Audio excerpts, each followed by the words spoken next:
प्यारे बच्चों, हरीश शर्मा का प्यार भरा नमस्कार। और इसमें लेक्चर में मैं लेकर आया हूँ प्लास्टिक के उपयोग और प्लास्टिक का पर्यावरण पर क्या प्रभाव होता है। देखिए बच्चों, आप सभी को पता है कि प्लास्टिक के बहुत सारे उपयोग हैं और हम अपने चारों ओर हर रोज़ जितनी वस्तुएं देखते हैं वो बहुत सारी उनमें से अधिकतर उनमें से प्लास्टिक की बनी होती है। चाहे हम पानी की बोतल की बात करें, चाहे रसोई में बर्तनों की बात करें, चाहे हम किसी पेन की बात करें, प्लास्टिक का बना हुआ है। कुर्सी जिस पर बैठते हैं प्लास्टिक की बनी हुई है।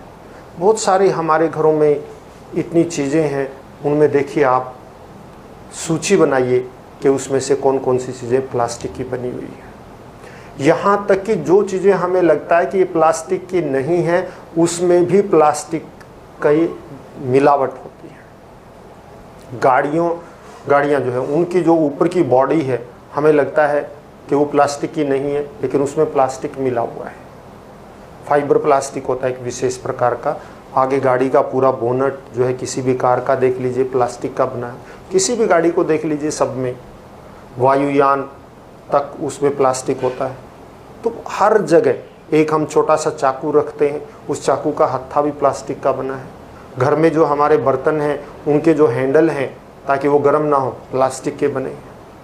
तो हर चीज़, हर वस्तु हम अपने चारों जो देखते हैं उनमें से अधिकतर प्लास्टिक की बनी हुई है। जो मोबाइल आपके हाथ में है उसकी बॉडी भी प्लास्टिक की बनी।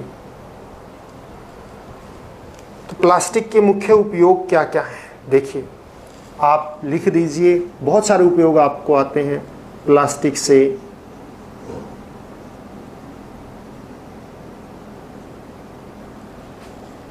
मग, बाल्टी, है ना, आपको पता है ना, कुर्सी, मेज इत्यादि बनाई जाती है।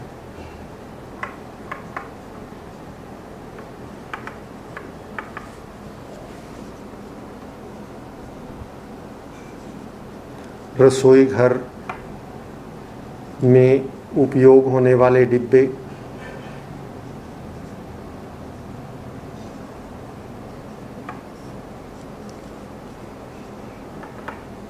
प्लास्टिक के बने होते हैं। आप लिख दीजिए आगे, डिब्बे प्लास्टिक के बने होते हैं। 3, बर्तनों के हैंडल, बर्तन,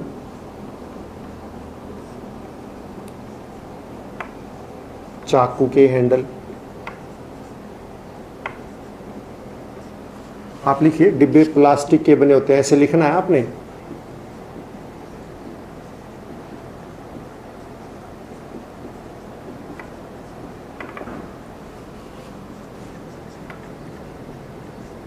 प्लास्टिक से बने होते हैं।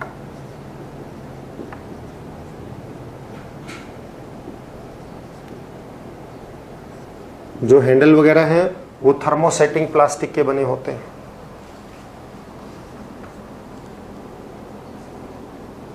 बर्तन सेट,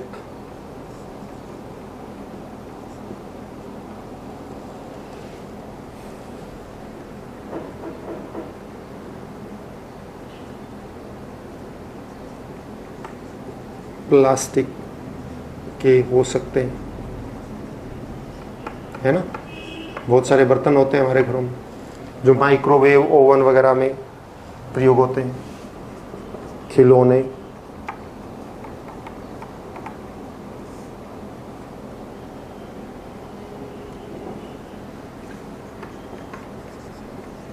गाड़ियों की बॉडी, बाहर से जो उनका जो संरचना है, वायुयान,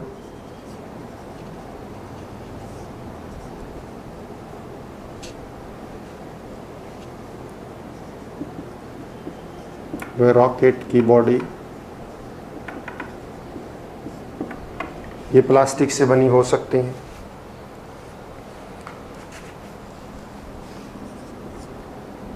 बेकेलाइट,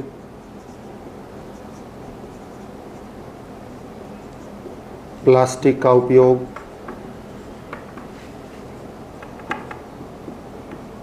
विद्युत स्विच बनाने के लिए किया जाता है।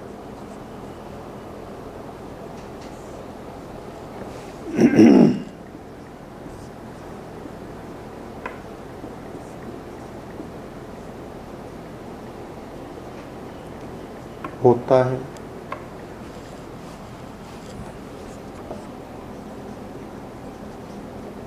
मेलेमाइन प्लास्टिक का उपयोग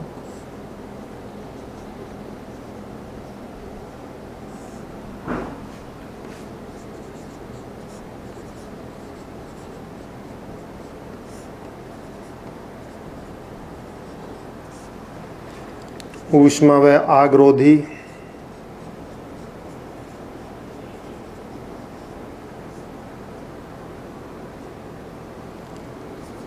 कपड़े बनाने के लिए किया जाता है।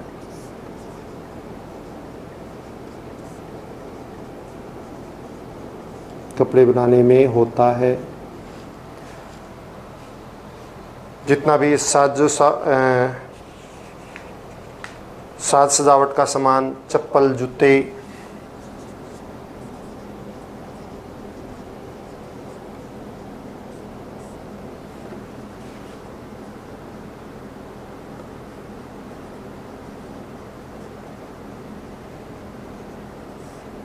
ये भी प्लास्टिक से बनाए जाते हैं, है ना। फूलदान आप लिख सकते हैं, प्लास्टिक के बने होते हैं। इसके अलावा आप क्या कह सकते हैं, दवा की पैकिंग,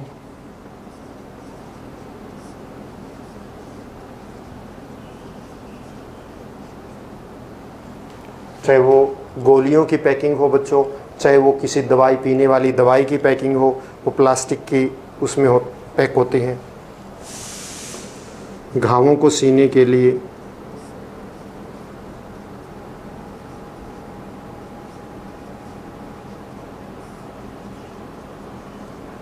जब बहुत ज़्यादा चोट लग जाती है तो घाव को सीलने के लिए भी प्लास्टिक के धागे का उपयोग करते हैं, सिरिंज का उपयोग करते हैं।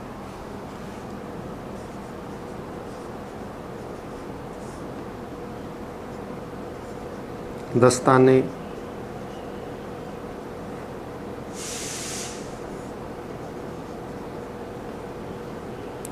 प्लास्टिक का उपयोग होता है।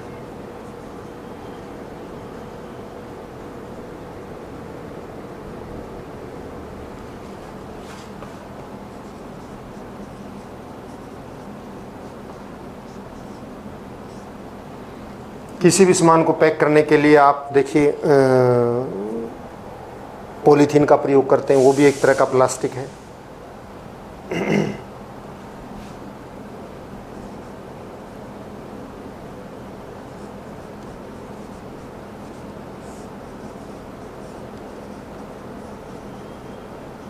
पैकिंग के लिए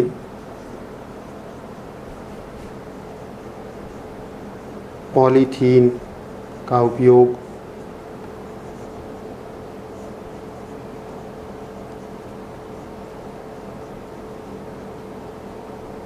ये प्लास्टिक है, पॉलीथीन। एक विशेष प्रकार के प्लास्टिक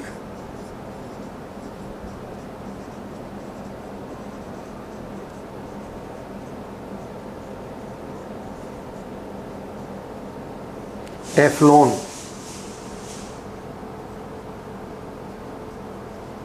का उपयोग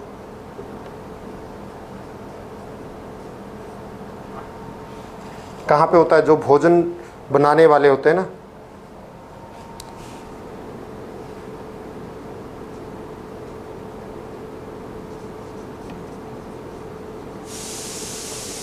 पकाने के बर्तनों में होता है।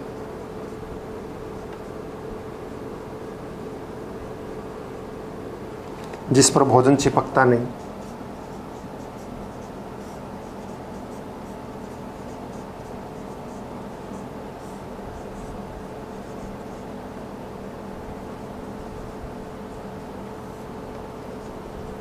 ध्यान रखिएगा, टेफ्लॉन है जिस पर भोजन नहीं चिपकता है।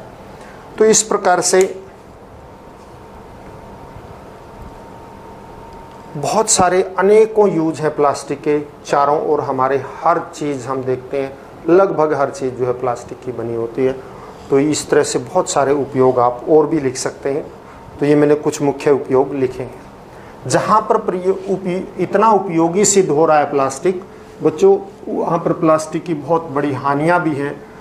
ये पर्यावरण के लिए बहुत ज़्यादा हानिकारक है, क्योंकि प्लास्टिक की बनी चीज़ें लंबे समय तक यूं की त्यों रहती हैं और ये भूमि में प्रदूषण फैलाती हैं।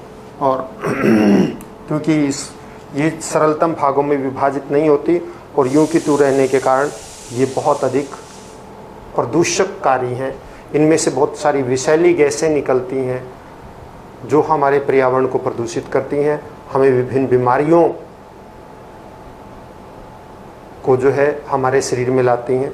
तो इस कैंसर जैसी बीमारियां भी इनसे हो सकती हैं।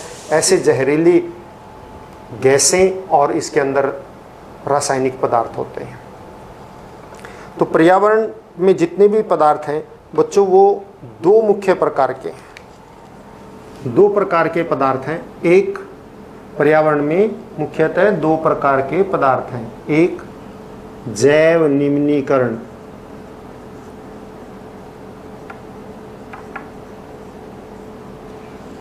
तो जैव निम्नीकरणीय पदार्थ, और दूसरे जैव अनिम्नीकरणीय।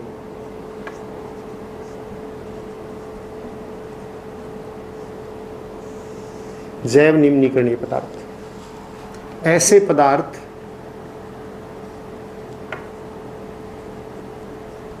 जो सूक्ष्म जीवों द्वारा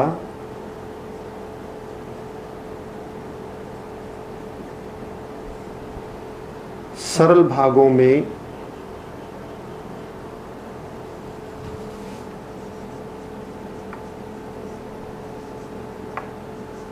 विभाजित, या इसके लिए एक शब्द आता है विघटित,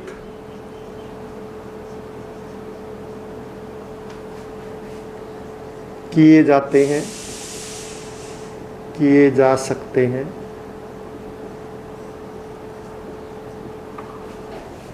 जैव निम्नीकरण पदार्थ कहलाते हैं।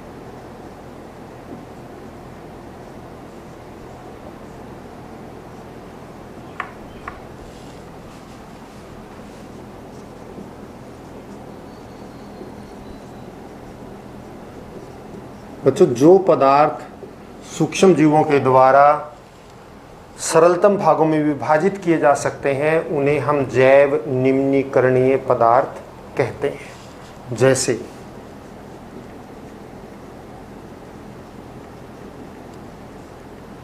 फलों व सब्जियों के छिलके,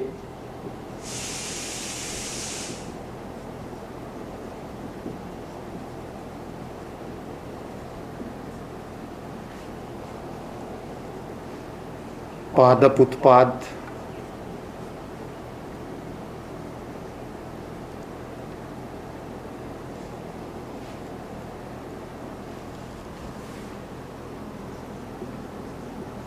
जैसे पत्ते, टहनियाँ इत्यादि,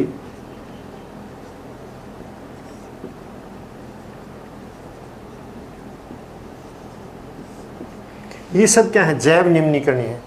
क्योंकि हमारे भूमि के अंदर और इस वायुमंडल में बहुत ऐसे सूक्ष्म जीव हैं जो क्या करते हैं,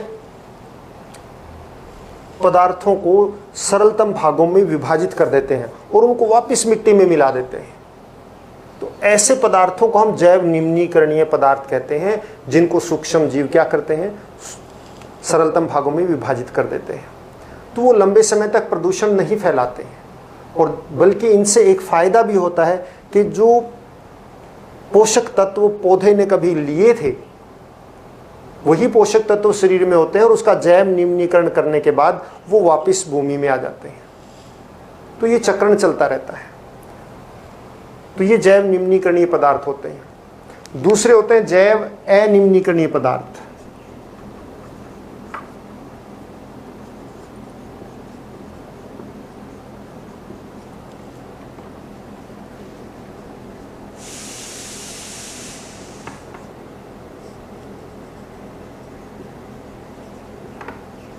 जो सूक्ष्म जीवों द्वारा सरल भागों में विभाजित हो जाते हैं वो तो जैव निम्नीकरणीय है, और जो सूक्ष्म जीवों द्वारा सरल भागों में विभाजित नहीं होते उनको जैव अनिम्नीकरणीय पदार्थ बोलते हैं।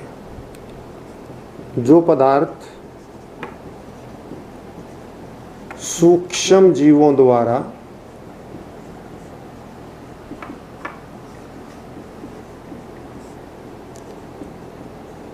सरल भागों में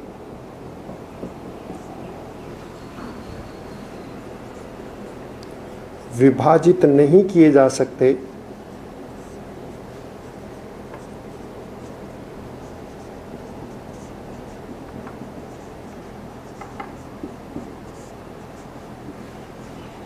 जैव अनिम्नीकरणीय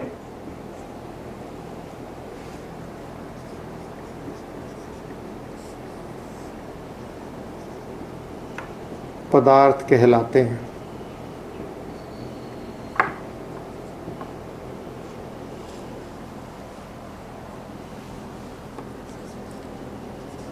जैसे प्लास्टिक,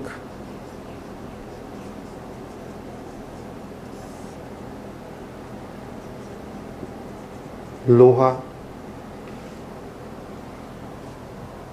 जैव अनिम्नीकरणीय है, ठीक है ना। और कोई भी धातु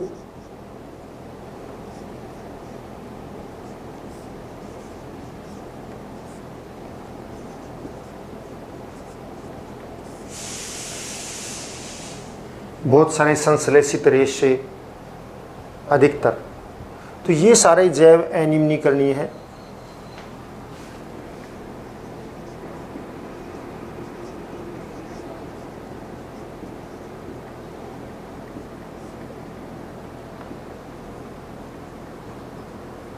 अधिकतर जो संश्लेषित रेशे ये जैव अनिम्नीकरणीय हैं, तो इनका पर्यावरण पर लंबे समय तक प्रभाव रहता है।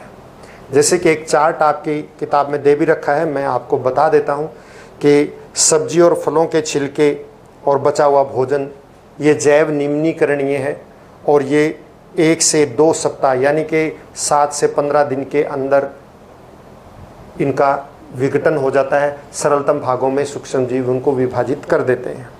इसी तरह कागज़ है, लगभग 10 से 30 दिन यानी 1 महीने के समय में विघटित हो जाता है। यदि हम किसी कागज़ को एक मिट्टी में दबा दें और 1 महीने बाद देखें तो वो कागज़ हमें नहीं मिलेगा, क्योंकि सूक्ष्म जीव उसको विभाजित कर देते हैं। सूती कपड़ा लगभग 5 महीने में जाकर विघटित हो जाता है, वो भी जैव निम्नीकरणीय है। लकड़ी भी 10-15 वर्ष औसतन होते हैं, लेकिन ज़्यादा भी हो सकता है, लेकिन जैव निम्नीकरणीय है, सूक्ष्म जीव उसको भी विभाजित कर सकते हैं। ऊनी वस्त्र वो भी जैव निम्नीकरणीय है, और लगभग 1 साल लग जाता है उनको निम्नीकृत होते होते। मान लिया प्लास्टिक की थैलियाँ हैं या कोई भी और प्लास्टिक का सामान है, वो जैव निम्नीकरणीय नहीं है, कई वर्षों तक ऐसे पड़ा रहता है।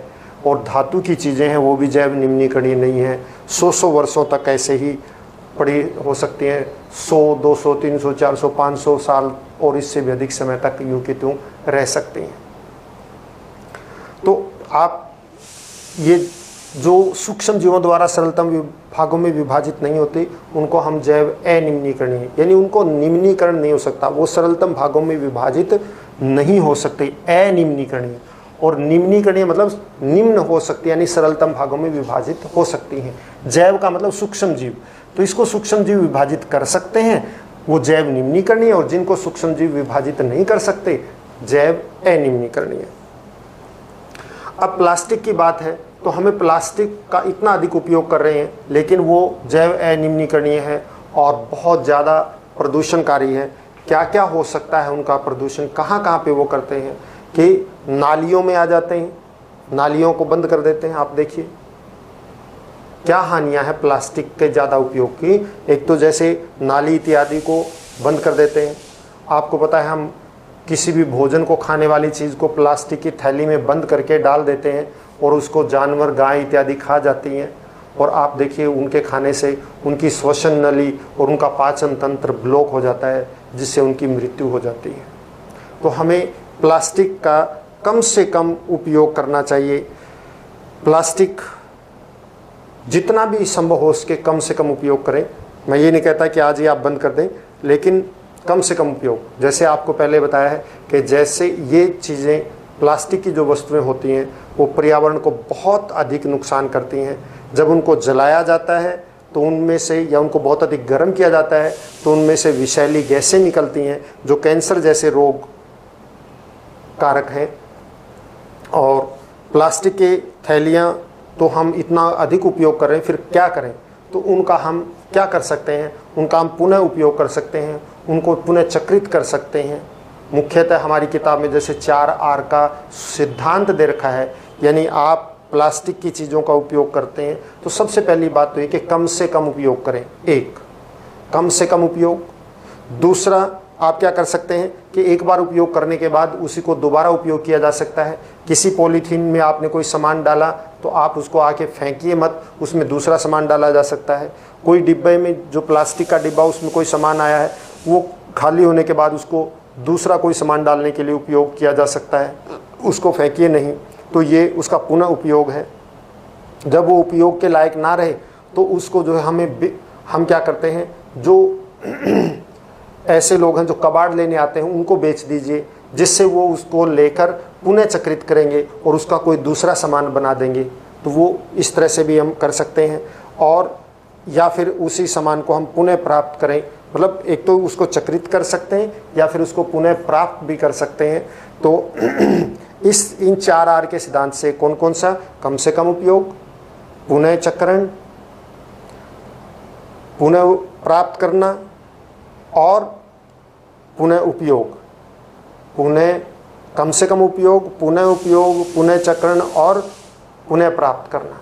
तो इस तरह से हम इस 4R का सिद्धांत का उपयोग करके हम पर्यावरण से के प्रदूषण को कम कर सकते हैं।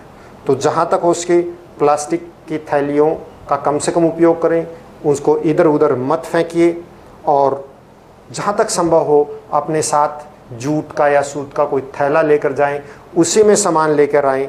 और हमें जो है प्लास्टिक की चीज़ों का कम से कम उपयोग करें, संभव हो सके तो उनको कम ना करें, मतलब उपयोग। इसी के साथ ये पाठ यहीं पे पूरा होता है। और इस पाठ से संबंधित अगर आपकी कोई भी, फिर भी आपकी कोई समस्या रह जाती है तो आपके पास मेरा नंबर है, वो आप नंबर या नीचे लिंक नीचे दिया हुआ है डिस्क्रिप्शन में, उसमें आप जाकर फिर मेरे नंबर से आप व्हाट्सएप कर सकते हैं और आप जो है कोई भी समस्या, अपना प्रश्न वहाँ पर दे सकते हैं। धन्यवाद। घर पर रहें, स्वस्थ रहें, बड़ों का सम्मान करें और अपना काम करते रहें। Have a nice day.